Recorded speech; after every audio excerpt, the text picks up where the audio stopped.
Selamat siang sahabat pendidik peneliti pengabdi, kembali lagi dengan saya Iwan Agus Sanggayana. Pada video kali ini saya akan berbagi informasi terkait bagaimana dosen membuat BKD, melaporkan BKD tersebut bagi dosen yang ingin mengikuti Sherdos agar eligible. Di sini keterangan tidak ada atau tidak memenuhi syarat BKD memenuhi selama 2 tahun berturut-turut diunggah oleh PSD-PTU. Jadi PSD-PTU hanya mengunggah, tapi dosen-dosen yang bersangkutanlah yang harus melaporkan BKD-nya, memberikan soft file tersebut. Yang diminta pada dashboard sister yaitu 2 tahun berturut-turut. Maka dari itu, jika sekarang Januari 2022 kan sedang berlangsung BKD sister melalui sister untuk periode Juli-Desember 2021, di periode semester 2021-2022 ganjil. Maka dari itu saya singkirkan agar tidak bingung. Yang akan dilaporkan adalah 2 tahun berturut-turut. Nah, 2 tahun berturut-turut berarti kan yang terakhir ini pada semester 2020-2021 genap itu sudah menggunakan BKD sister. Tadi sahabat bingung untuk bagaimana melaporkan BKD yang sebelumnya secara manual, mengunduh aplikasi. Yang di semester 2020-2021 ganjil sudah program BKD manual. Program BKD manual juga yang sebelum-sebelumnya. Dan semester sebelumnya 2019-2020 genap, 2019-2020 ganjil. 3 semester ini saya akan buat secara manual. Saya akan informasikan bagaimana prosesnya, tapi BKD sister ini sudah otomatis yang sahabat sekalian lakukan pada sister yang terakhir ini. Maka dari itu pertama di copy paste dulu link ini, di copy akan saya letakkan pada deskripsi juga agar tidak perlu mengetik. Lalu buka Google Chrome, dipastekan di sini, enter. Oke, di sini sudah lengkap.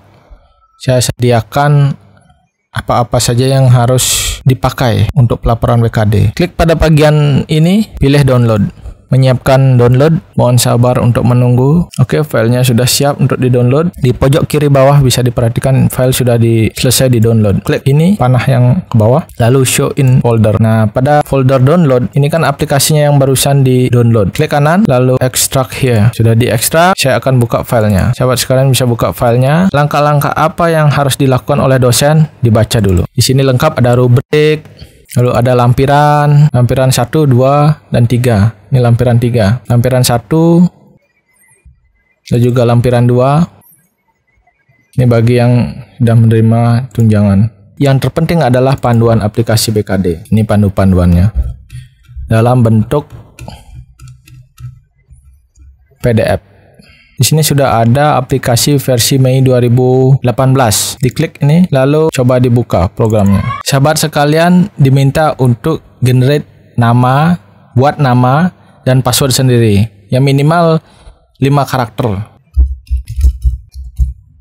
Setelah masuk, pasti akan diminta untuk mengisi identitas perguruan tinggi. Karena di sini akademi komunitas saya sudah isi saja. Seharusnya di sini akademi komunitas ada. Di sini universitas, institut, sekolah tinggi, politeknik, di bawahnya akademi komunitas. Karena tidak ada, maka sudah dapat konsultasikan ke LLDT, dipilih politeknik saja. Isikan dengan nama perguruan tinggi lengkap, jangan disingkat. Nama direktur, nama prodi, nama ketua prodi. Nah, di sini sebenarnya di akademi komunitas tidak ada jurusan dan juga tidak ada ketua jurusan, semuanya disebut program studi. Akan tetapi nanti saat keluar, jika ini dikosongkan, maka di tanda tangan yang harusnya yang menandatangani adalah ketua prodi, atas nama ketua prodi tidak ada. Maka dari itu saya sarankan diisi dengan nama prodi pada nama jurusan ini dan nama ketua prodi pada nama ketua jurusan. Insert logonya bisa diklik di sini, diklik lalu dipilih open, lalu simpan data. Oke, data berhasil disimpan.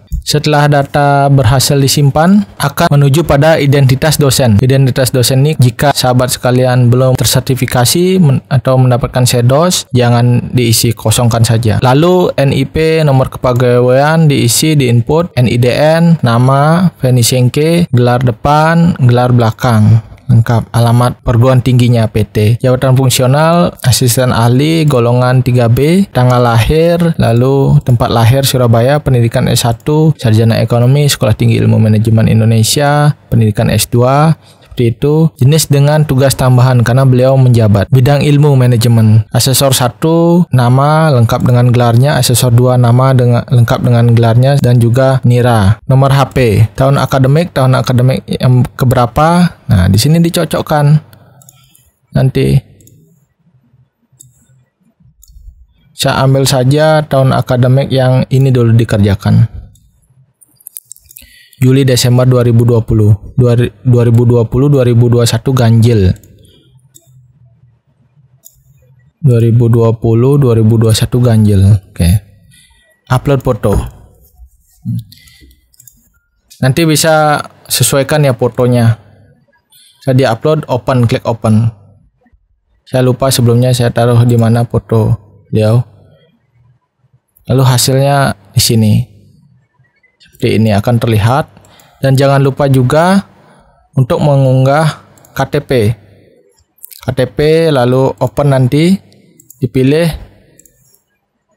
dan berhasil seperti itu. Nah, di sini juga ada simbol-simbol yang ke atas ini juga diunggah. Apanya diunggah? Ijazahnya. Di sini file ijazah S1, upload berhasil. Dan juga pendidikan S2, ijazahnya upload berhasil. Lalu akan tampil yang seperti ini, klik simpan. Data disimpan. Nah, selanjutnya sahabat sekalian bisa mengisi kinerja bidang pendidikan, kinerja bidang penelitian, kinerja bidang pengabdian kepada masyarakat. Sesuaikan dengan rubrik beban kerja dosen yang di sini, rubrik BKD. Contoh saja saya ambil satu pada kinerja bidang penelitian. Beliau pernah menjadi Dewan Redaksi Jurnal Ilmiah Manajemen Pelayanan Hotel Akademi Komunitas Manajemen Perhotelan Indonesia. Dipilih sebagai apa? Mengedit, menyunting karya ilmiah. Bukti penugasan, surat keputusan. Nah, di sini untuk mengunggah SK Dewan Redaksi, diklik kanan, di open dulu, dicek. Keputusan Ketua Lembaga Penelitian dan Pengabdian kepada Masyarakat. Bentuknya sebagai Dewan Penyunting. Oke, semuanya udah lengkap, tanda tangan. Dari itu pilih SK ini. Nah, di sini sudah terlihat ya, SK Dewan Redaksi Jurnal. SKS-nya di mana menentukan dan melihat SKS-nya. Nah, di sini sudah ada pendidikan di penelitian. Di sini kan mengedit atau menyunting karya ilmiah. Poin nomor 5, mengedit, menyunting karya ilmiah, diterbitkan dan diedarkan secara nasional. Setiap buku 2,5. Surat tugas dekan, cover buku, kata pengantar, daftar isi itu bisa dilampirkan juga di sini. Sehingga SKS-nya 2,5. Ini tinggal ditambahkan saja nanti bukti-buktinya. Ini sebagai contoh saja ya. Lalu masa penugasan 5 tahun, nomornya sesuai dengan SK tadi, kinerja 2,5, rekomendasi selesai, simpan. Sama juga pada pendidikan. Formnya seperti ini. Lalu bidang pengabdian. Menduduki jabatan pimpinan, di sini ada pengangkatan Direktur Akademi Komunitas Manajemen Perhotelan Indonesia, surat keputusan SK 5 tahun dan seterusnya. Nanti simpan. Bukti-buktinya juga jangan lupa untuk diunggah. Ada kinerja penunjang lainnya. Kewajiban khusus ini hanya untuk lektor kepala atau profesor yang bisa mengakses. Nah, di sini sudah langsung bisa mencetak rencana dan laporan BKD. Sini ada 2. Laporan rencana beban kerja dosen. Nah, bisa dicetak. Bisa disimpan juga. Lalu bisa di-print langsung. Di-print langsung. Setelah di-print, mintakan tanda tangannya oleh ke ketua jurusan. Dosen yang membuat dulu, menandatangani, lalu bawa ke ketua jurusan. Oke, itu yang pertama. Jangan lupa yang kedua, laporan kinerja dosen dicetak. Ini ditandatangan oleh dosen yang membuat, lalu asesor 1 dan asesor 2. Oke, kembali. Itu baru 2 file. File selanjutnya adalah nomor 8, kesimpulan dan cetak laporan wajib khusus. Di sini ada 2, pilih kesimpulan kinerja dosen, cetak. Data sudah disimpan. Pastikan ini memenuhi semua ya. Setelah memenuhi semua baru di print. Kalau belum memenuhi ya dicari mungkin SK-SK yang belum diimport pada kinerja. Print. Terlihat tampilan print seperti ini. Lalu dosen yang membuat tanda tangan pernyataan asesor 1, asesor 2, dan juga mengetahui program studi. Tata boga. Ketua program studi. Close.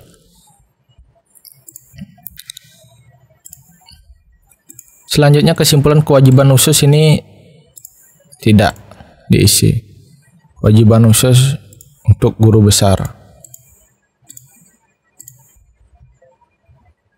Nanti jika sudah ditandatangani bisa upload hasil-hasilnya ini. Lalu pastikan bisa di-download, klik simpan dan laporkan. Nah, ini baru satu semester. Bagaimana jika untuk melaporkan yang periode 2019-2020 genap?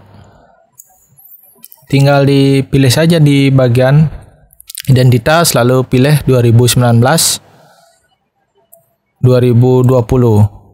Ganti semesternya menjadi genap, simpan.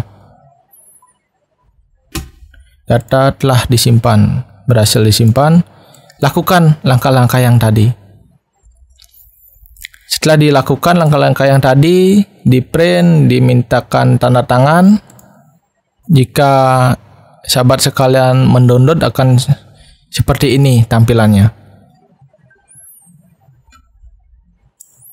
Buahnya tidak ada printer, mau bawa ke tukang print gitu, jasa cetak.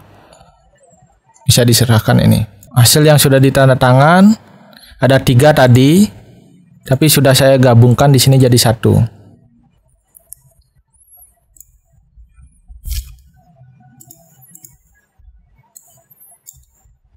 Yang pertama, rencana beban kerja dosen.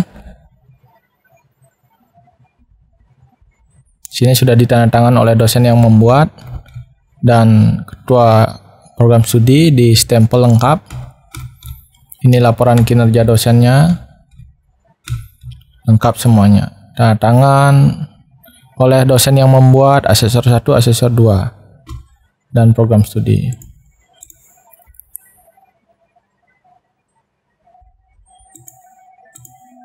Oke, dilanjutkan ke BKD manual yang periode 2019-2020 dan juga periode 2019-2020 ganjil. Ganjil genap ini sama caranya. Caranya sama. Untuk yang sister,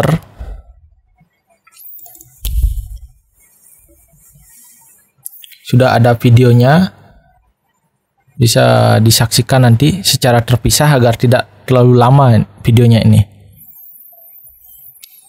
Saya akan tampilkan hasilnya saja. Ini adalah laporan kinerja dosen semester genap. Genap yang ini 2020-2021. Sudah menggunakan sister. Sisanya ini yang 3 semester manual. Oke. Langsung saja di sini keterangan memenuhi semua. Dan ditandatangan oleh dosen yang membuat, asesor 1, asesor 2, dan juga pimpinan. Oke, setelah semuanya dijadikan 1, lalu siap diunggah, mohon untuk dibagi 2. Yang pertama laporan BKD tahun 2020. Ini yang terdiri dari, nah ini saya jelaskan biar tidak salah paham nanti. Laporan BKD tahun 2020 terdiri dari semester 2019-2020 ganjil dan juga 2019-2020 genap. Jadikan 1. Sekarang saya akan buka.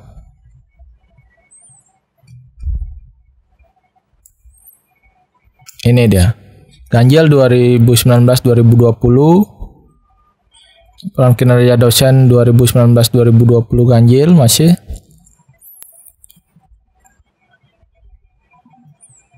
Ini baru genapnya. Ini baru genapnya. 2019-2020 genap. Oke, sudah dijadikan satu. Lalu laporan BKD tahun 2021 yang ini. Periode ini dijadikan satu. 2020-2021 ganjil yang menggunakan BKD manual, 2020-2021 genap yang menggunakan sister. Tampilannya akan seperti ini. Dijadikan satu menggunakan PDF. Akan terlihat rencana beban kerja dosen.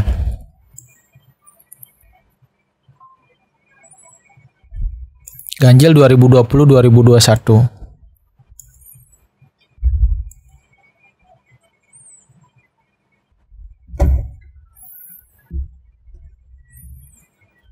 Laporan kinerja dosen ganjil 2020-2021. Sini. Lengkap semua tanda tangan. Nah, ini LKD-nya yang menggunakan sister. Tampilan awalnya beda dengan yang ini. Karena sudah menggunakan sister. Langsung saja pada kesimpulan memenuhi dan tanda tangan. Oke, dua file ini mohon diperhatikan agar tidak melebihi dari 5 MB. Karena operator PSD/PTU saat mengunggah di program sister nantinya tidak boleh melebihi dari 5 MB. Dosen yang bersangkutan harus mengeceknya. Di sini yang tahun 2021 2,12 MB, yang 2020 juga 3,48 MB. Lengkap. Oke, itu saja dari saya terkait bagaimana cara membuat syarat BKD agar memenuhi selama 2 tahun berturut-turut diunggah PSD/PTU. Setelah sahabat sekalian menyelesaikan ini, kedua file ini dalam bentuk PDF bisa dikirim ke operator PSD/PTU untuk diunggah. Prosesnya bisa lihat pada video di atas, saya taruhkan linknya dan juga di deskripsi sehingga sahabat sekalian bisa memahami bagaimana prosesnya operator PSD/PTU mengunggahnya. Pastikan juga agar terunggah terlihat pada di dashboard masing-masing dan juga operator sister wajib untuk sinkronisasi sehingga datanya tidak hanya pada server lokal saja tapi sudah masuk pada server pusat. Terima kasih, itu saja dari saya. Like video ini jika video ini bermanfaat, komentar pada kolom komentar di bawah jika ada yang ingin ditanyakan atau masukan terkait dengan video ini. Subscribe channel ini dan hidupkan notifikasi loncengnya. Terima kasih, saya Iwan Agus Sanggayana, sampai berjumpa pada video berikutnya.